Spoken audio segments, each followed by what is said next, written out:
Tonight on the South Today, the full extent of cuts to the new Dunedin hospital are being revealed, prompting warnings about the impact.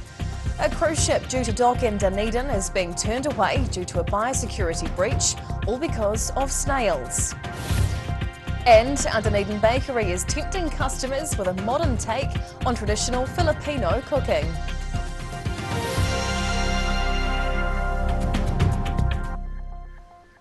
Kia ora, good evening, I'm Hannah Wilkins. A series of cuts announced yesterday to Dunedin's new hospital bill to trim its escalating budget have been slammed as incredibly dangerous. The government announced an extra $110 million of funding towards the hospital to help address the $200 million budget blowout. The balance was made up from saving $90 million by making cutbacks to the scale and design of the build. Dunedin-based National MP Michael Woodhouse is critical of the changes, saying the 421 beds originally planned was the bare minimum. He points out the southern area has a growing and ageing population, which requires a larger hospital that is now set to be provided. Woodhouse believes the cutbacks could have been avoided if the government hadn't dragged its feet as costs increased, as there's already been a 5-year wait on the build. Health NZ's Chief of Infrastructure and Investment, Jeremy Holman, says the budget pressure made it necessary to modify the hospital's design. However, he insists there will be space set aside for 12 beds, 2 operating theatres and another MRI scanner to be added in the future. Main construction work on the inpatient building is currently due to start in early 2024. In Dunedin, the South Today. A small crowd gathered recently to celebrate the placement of a plaque to mark the site of Albert Town's former school. A proud moment for Albert Town history buffs. The community association which commissioned the plaque says Albert Town was the earliest settlement in that part of central Otago. Local historians believe the Wanaka School was located at the site for a period in the late 19th century, with some students trekking up to 10 kilometres by foot to attend. You know, we have to remember that as town grows and, you know, it's really important we don't lose touch with our past, and, you know, this is the foundation on which this community and the wider Upper Clutha community was built on. So it's wonderful to have these reminders. Attending the small unveiling were members of the Templeton family whose ancestors attended the school. The building itself is no longer on the site, although an original schoolhouse remains in Albert Town and has been converted to holiday accommodation. In Albert Town, the South Today. An overseas cruise ship is being forced to spend the lead up to Christmas at sea after stowaway snails stopped it from docking on New Zealand shores. The Coral Princess was due to reach Southland on Friday before anchoring in Dunedin on Christmas Eve. However, its 2,000 passengers are now having to celebrate the festive week on the Tasman Sea. The non-native snails were found in the cruise ship's discharge pipes and would breach biosecurity rules if brought into New Zealand. Divers are now working to rid the ship's hull of the molluscs, with the Coral Princess expected to dock in Christchurch just in time for Christmas. Passengers have been offered on-board credit and a discount on their next cruise. The small town of Port Chalmers near Dunedin has created its own winter wonderland, with a group setting up a special Christmas cave for the community. The Port Chalmers Lions Club wanted to spread some holiday cheer and give local children a chance to come and talk with the big guy himself. Making their way through a tinsel tunnel to enjoy some Christmas cheer. This festive Santa cave was put together by a team from the Port Chalmers and District Lions Club. The attraction has taken over the town's town hall and is helping raise funds to help young people in the community. The cave's full of sparkly lights and decorations, spreading the Christmas spirit, allowing adults and children to enjoy the holiday period. This started 10 years ago as an idea to get more people out to port and to give the families something to do just before Christmas and come and see Santa. Every boy and girl gets the chance to give Santa their wish list after making their way through the decorated cave. The attraction's been run in previous years and has proven popular, with a dedicated group of volunteers from the Lions Club helping out. I have 5 elf helpers and we have Santa every night, so yep, you get guided through and kept safe. The Christmas attraction has a gold coin entry to keep it affordable for local families and will be open in Port Chalmers over the next few nights leading up to Christmas. In Dunedin, the South Today. Professional cake designer sounds like a dream job for many. And this week, some aspiring young confectionery artists got some hands-on help at a festive gingerbread decorating workshop at Toitu Otago Settlers Museum. Fondant, edible gold paint and plenty of sprinkles. These kids were getting creative as they learned the secrets of professional cake decoration at a sold-out gingerbread workshop at Toitu. The young attendees tackled the task of customising their Christmas cookies with enthusiasm. They love it, yeah. They're definitely in the zone and they just get all into the sprinkles and just make a big mess, but it looks beautiful, yeah. But when the frenzy of creativity is over, there's plenty of cleaning up to do. Just another day in the life of a professional cake designer. I do all sorts of cake workshops, I do children's birthday parties, and yeah, today we're doing, I've been doing gingerbread houses with the museum and also Christmas cookie decorating. There was a reward for the kids at the end of the workshop. They each got to take home 4 of the beautifully decorated biscuits, complete with a presentation gift box ready to pop under the Christmas tree if the colourful cookies survived. In Dunedin, the South Today. A Filipino couple are having success with a new bakery in Dunedin with a bit of a twist. Casa Valencia sells a wide variety of baked goods using a modern twist on traditional Filipino recipes and techniques. A dream fulfilled for Dan Valencia. Together with wife Anna Lou, they opened up a bakery earlier this year, Casa Valencia. Their aim is to help keep their Filipino traditions alive in their adopted city. Dan started working in Filipino bakeries during high school, along with years of experience working in high-end hotel bakeries in the Maldives. After moving to Dunedin, they were keen to fill a gap in the market and share their love for Filipino food. Doing like something different from the others, like, you know, yeah, something unique.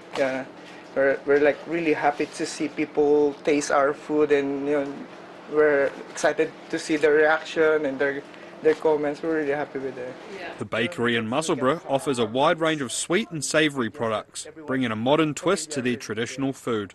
Products made using the purple yam are among the most popular, used in a variety of their different breads, cakes and even drinks. We feel like we're in Philippines, like, you know, when they come they can see everything that's available in a local bakery. It's long hours for the couple. Dan starts baking before 7 each morning, including on Saturdays, but they're enjoying bringing a taste of the Philippines to the Edinburgh of the South. In Dunedin, the South Today. Whai Yakane, still to come on the South Today. We continue our look back at the year in news from across the South as an iconic spring event makes its big comeback and Kiwis mourn a monarch. And we take a peek behind the Christmas curtain in a Dunedin home dressed to the nines.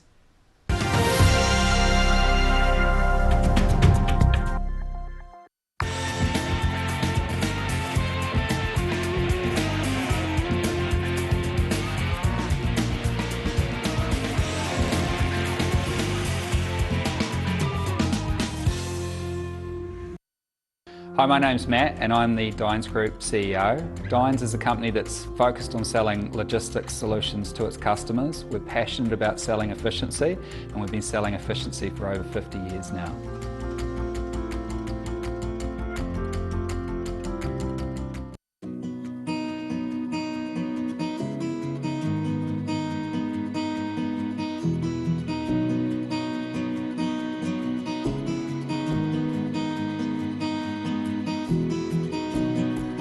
Don't mention Christmas! There's huge savings on beds, bedroom, lounge, dining and much, much more. Plus 50% off all outdoor furniture. And you can pay it off over 24 months interest-free. A poorly maintained heat pump can lose up to 35% of its output. The Mr. Heat Pump Cleaner team are experts. Their specially developed chemical wash is totally biodegradable. Call Mr. Heat Pump Cleaner and get the job done by the professionals. If you're at risk of developing melanoma skin cancer, you owe it to yourself to have a mole map. Mole map is coming to your area. Phone today to make an appointment. It could save your life.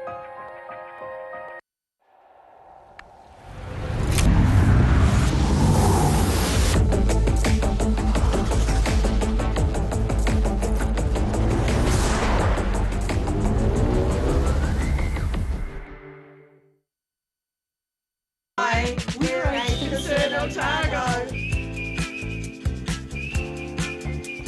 Age Concern Otago hosts a multitude of social activity, including little walks.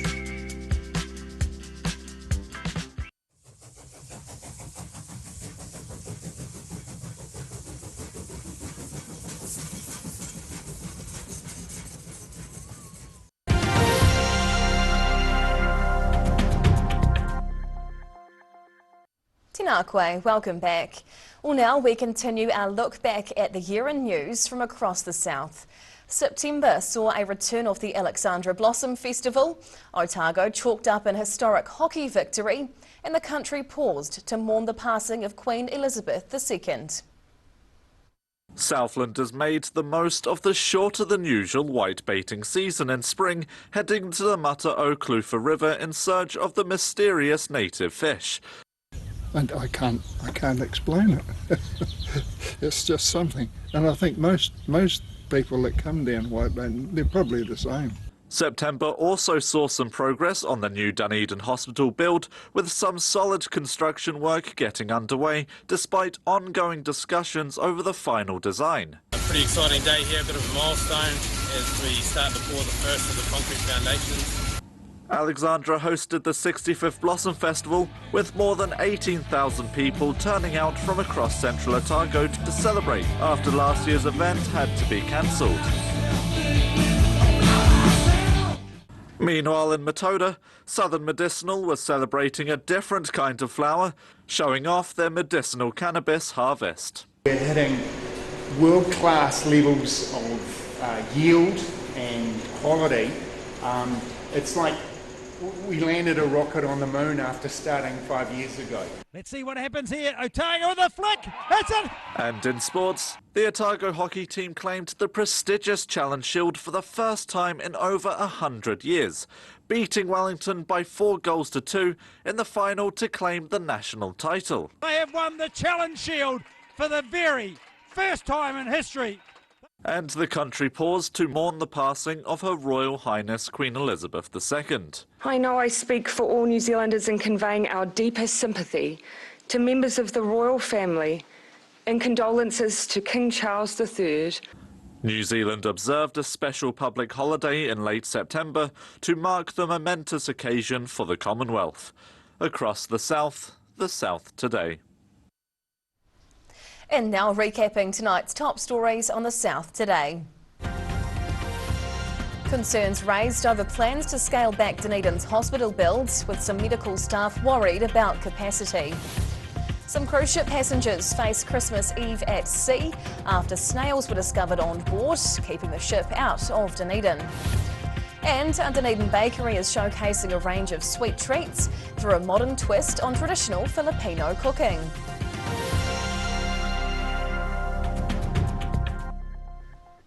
And now a look at what's happening in tomorrow's ODT, and we welcome the Associate Editor, Jo Simpson. Hello, Jo. Hi. What can we expect? So we have more on the Dunedin Hospital. We have an interview with Andrew Little, responding to the mounting criticism.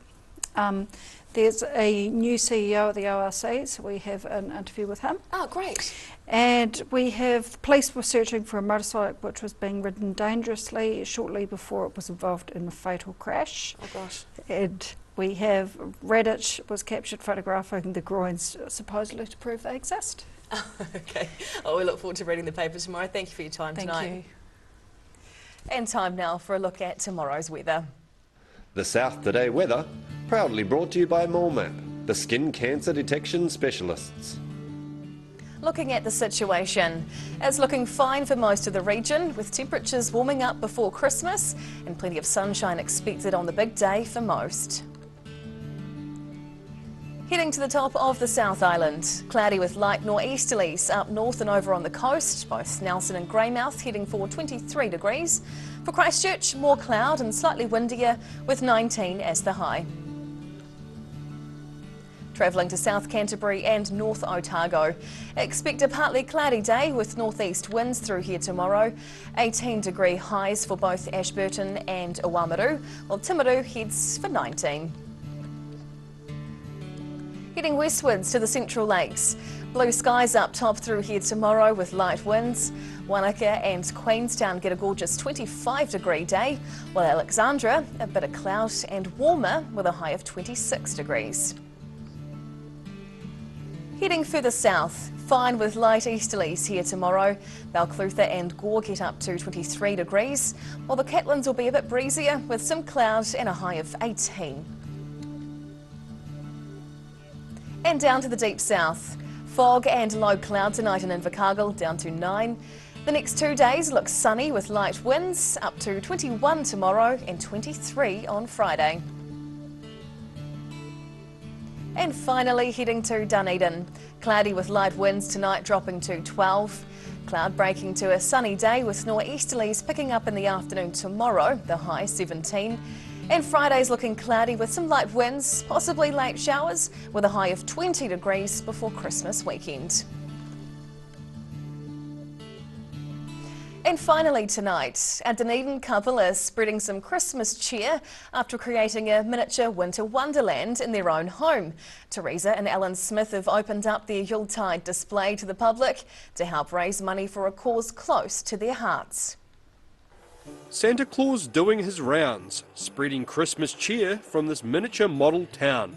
Teresa Smith is a self-proclaimed Christmas fanatic and is now sharing her large collection with the Dunedin locals. She spent weeks setting up the display, spending a lot of time working on this winter wonderland in her garage. Smith's extensive collection has been accumulated over many years, and she decided it was about time she shared them all to help spread some holiday joy. I guess Christmas has always been a wee bit of a passion for me, right from when I was a child really.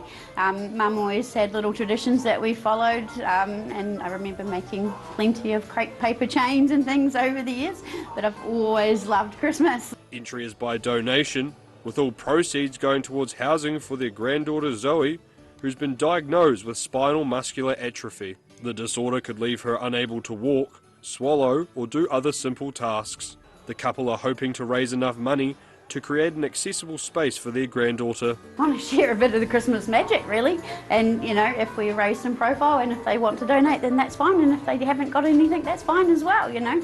Just to share Christmas, so we love it. Their Christmas displays open for the final time this season Thursday night on Cutton Street, with the Smiths already ordering more collectibles to add to their family display for next year. In Dunedin, the South Today. And that's the news this Wednesday. For the latest news and videos from the southern region, head online to odt.co.nz. And you can follow Channel 39 on YouTube to catch our news bulletins on demand. We'll see you again tomorrow. Ka kite ya pōpō.